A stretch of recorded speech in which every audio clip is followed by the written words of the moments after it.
Ao início desta solenidade, eu agradeço a presença das autoridades que participam por meio de videoconferência e as que acompanham a transmissão pela TV Justiça e no canal oficial do Supremo Tribunal Federal no YouTube.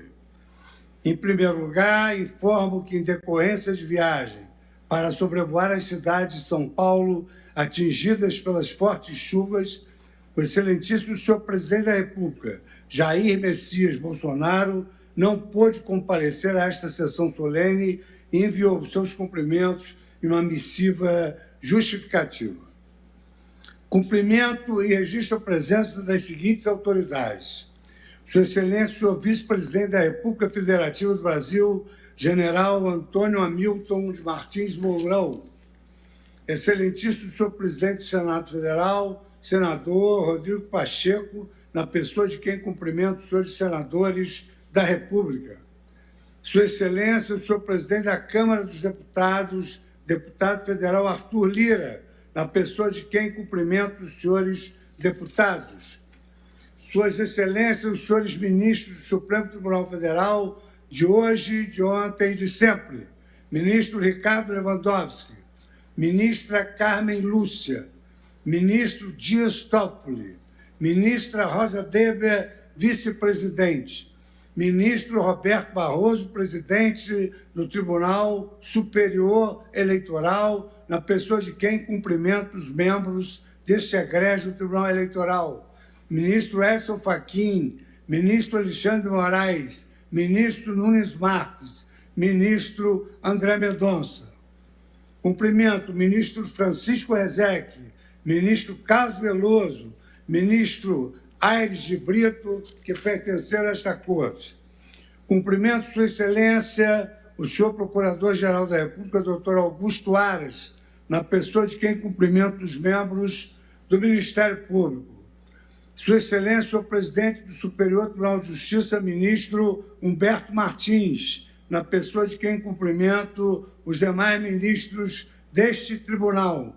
Sua Excelência, o senhor presidente do Superior Tribunal Militar, general de Exército Luiz Carlos Gomes Matos, na pessoa de quem cumprimento os demais ministros deste tribunal. Sua Excelência, senhora presidente do Tribunal Superior do Trabalho, ministra Maria Cristina Peduzzi, na pessoa de quem cumprimento os demais membros deste tribunal. Senhor Ministro de Estado de Justiça e Segurança Pública, ministro Anderson Torres, na pessoa de quem cumprimento todos os ministros de Estado. Sua Excelência, o ministro advogado-geral da União, Bruno Bianco Leal. Sua Excelência, o senhor presidente em exercício do Tribunal de Contas da União, ministro vice-presidente Bruno Dantas, na pessoa de quem cumprimento os demais ministros deste tribunal. Sua Excelência, o senhor defensor público-geral federal, doutor Daniel de Macedo Alves Pereira. Sua Senhoria, sou membro honorário vitalício do Conselho Federal da Ordem dos Advogados do Brasil, doutor Felipe Santa Cruz, na pessoa de quem cumprimento as senhoras e os senhores advogados. Sua Excelência, senhora presidente da Associação dos Magistrados Brasileiros, doutora Renata Gil, na pessoa de quem cumprimento os membros da associação e de todas as associações e institutos da magistratura. Sua Excelência, senhor presidente da Associação de Juízes Federais do Brasil, doutor Eduardo André Brandão de Brito Fernandes. Sua Excelência, o senhor presidente da Associação Nacional dos Magistrados da Justiça do Trabalho, doutor Luiz Antônio Colucci. Senhores e senhoras magistradas, senhoras e senhores servidores e colaboradores, senhoras e senhores profissionais da imprensa, senhoras e senhores.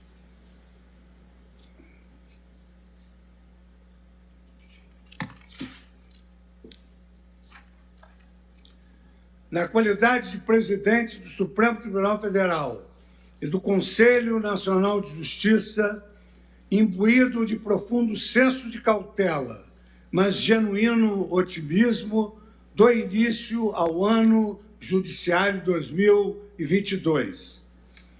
Decorridos quase 2 anos desde que a Organização Mundial da Saúde declarou a pandemia da Covid-19, as medidas de enfrentamento ao coronavírus ainda ditam o nosso cotidiano e influenciam as principais decisões políticas e econômicas das nações.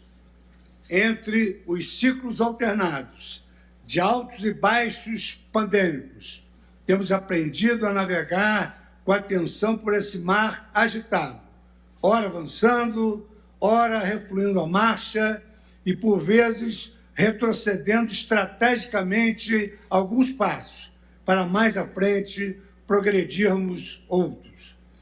Nessa cadência cautelosa, caminhamos com a certeza de que estamos na direção correta, sempre guiados pelas bússolas da razão e da ciência. Com a vacinação em massa e a progressiva ampliação do conhecimento médico sobre o vírus, a letalidade da Covid-19 tem arrefecido e, embora ainda não possamos prever quando a pandemia terá fim, especialmente com a ascensão das novas variantes, impõe-nos visualizar luz onde outrora havia apenas escuridão. Nesse contexto, já é possível assimilar alguns impactos permanentes da pandemia em nossas vidas, desafios à humanidade e às nações, cujos efeitos representam um divisor de águas na história contemporânea e, por isso mesmo, são merecedores de nossa profunda reflexão. Com efeito, a conjuntura crítica iniciada em 2020 surgiu um momento de profunda fragmentação social, de indesejável polarização política e cultural, de indiferença entre os diferentes e de déficit de diálogo social. Tendo legado à história mais de 5 milhões de vidas perdidas no mundo, das quais mais de 600 mil no Brasil, o enfrentamento da pandemia nos fez enxergar que, para além das nossas diferenças, todos nós somos integrantes da mesma teia social e dependemos radicalmente uns dos outros, não apenas para sobrevivermos, mas também para sermos livres e autônomos, como cidadãos de sociedades democráticas. Não à toa, Victor Hugo, em sua memorável obra Os Miseráveis, vaticinou que a humanidade é similaridade. Todos os homens são a mesma argila, no que foi aprofundado por Fernando Pessoa, para quem viver é ser outro. Nesse contexto de interdependência, não existem vitórias individuais ou isoladas, mas, de certo, êxitos decorrentes de articulações coletivas bem-sucedidas. Essa premissa nos inspira a que sempre busquemos senso de resolutividade e cooperação pragmática, seja com os nossos semelhantes, seja com os nossos diferentes. Trata-se de postura que tem sido imperiosa para o sucesso do combate à pandemia e que tem proporcionado aprendizados institucionais imprescindíveis para daqui em diante nós podemos lidar com os grandes desafios da humanidade, como a pobreza extrema, a desigualdade socioeconômica, a proteção ao meio ambiente e aos direitos humanos e o desenvolvimento sustentável. Para fazermos as engrenagens de uma sociedade cada vez mais independente e complexa girarem como uma sinfonia perfeita, precisamos, mais do que nunca, de líderes que estejam atentos a essas transformações, que sejam capazes de engajar ações coletivas, congregar pensamentos opostos e inspirar colaboração recíproca em pequena e grandes escalas. Igualmente, nós, mulheres e homens brasileiros, que há décadas nos dedicamos à missão pública, devemos nos indagar diariamente como podemos nos superar para fazermos mais pelo nosso povo.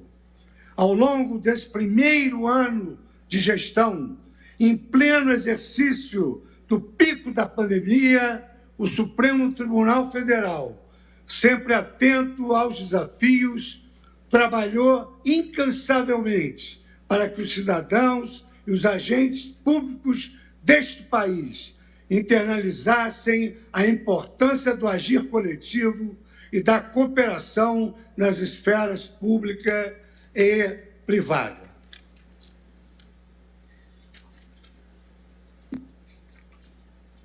Movidos por singular espírito cívico e sempre em busca do bem-estar social, proferimos colegiadamente decisões ponderadas sobre temas de alta complexidade científica e constitucional, cujo desfecho produziu impactos políticos, impactos econômicos, impactos sociais, todos positivos para o Brasil, como, por exemplo, os esforços que fizemos para salvar vidas e para salvar empregos. Por essa razão, a pauta de julgamento do Supremo Tribunal Federal neste primeiro semestre de 2022 continuará dedicada às agendas da estabilidade democrática e da preservação das instituições políticas do país, porquanto estamos num ano eleitoral, da revitalização econômica do Brasil, da proteção das relações contratuais de trabalho, da moralidade administrativa, da concretização de saúde pública e dos direitos humanos afetados por essa doença, especialmente em prol dos mais marginalizados sob o prisma social. Deveras, este ano de 2022 também será marcado por acontecimentos relevantes para a vida política do país. Como destaquei, o novo ciclo eleitoral se avizinha. É disso que a política e as eleições despertam paixões acerca de candidatos, de ideologias e de partidos. Embora esses sentimentos sejam legítimos, a política também deve ser visualizada pelos cidadãos como a ciência do bom governo. Por sua vez, as eleições devem ser uma oportunidade coletiva para realizarmos escolhas virtuosas e para proferirmos votos conscientes voltados à prosperidade nacional. Os debates acalorados nesses momentos são comportamentos esperados em um ambiente deliberativo marcado pela pluralidade de visões. Não obstante os dissensos da arena política, a democracia não comporta disputas baseadas no nós contra eles. Em verdade, todos os concidadãos brasileiros devem buscar o bem-estar da nação, imbuídos de espírito cívico e de valores republicanos. Em sendo assim, este Supremo Tribunal Federal, guardião da Constituição, concita os brasileiros para que o ano eleitoral seja marcado pela estabilidade e pela tolerância, porquanto não há mais espaços para ações contra o regime democrático e para a violência contra as instituições públicas. Ao contrário, o período eleitoral deve nos servir de lembrança do quão importante é cultivar os valores do constitucionalismo democrático com a fiscalização de seu cumprimento diuturno. É imperioso que não olvidemos que, entre lutas e barricadas, vivemos um Brasil democrático, vivemos um Estado de direito, no qual podemos expressar nossas divergências livremente, sem medo de censuras ou retaliações. Nesse cenário, o império da lei, a rigidez do texto constitucional brasileiro e a liberdade de imprensa reclamam estar acima de qualquer que seja o resultado das eleições. Nesse ano, também daremos sequência ao processo complexo, porém instigante, de adequação do Poder Judiciário às agendas do nosso tempo, com enfoque à contínua digitalização dos serviços judiciais, a implementação da governança de dados, a concretude às pautas de direito internacional dos direitos humanos e ao fomento do desenvolvimento sustentável. No tocante ao uso de novas tecnologias, além de, em 2021, o Supremo Tribunal Federal ter se tornado uma Corte Constitucional com 100% dos seus serviços oferecidos à rede mundial de computadores, necessitamos ir além.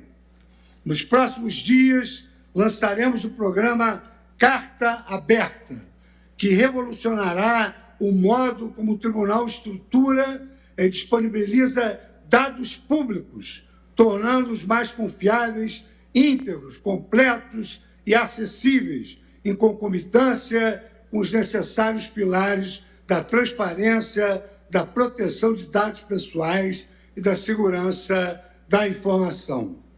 Na mesma direção, o CNJ, Conselho Nacional de Justiça, dará continuidade à democratização do acesso à justiça digital, principalmente por meio do programa Justiça 4.0, o qual abrange ações e projetos que empregam o uso de novas tecnologias como a inteligência artificial e a automatização de fluxo nos tribunais do país.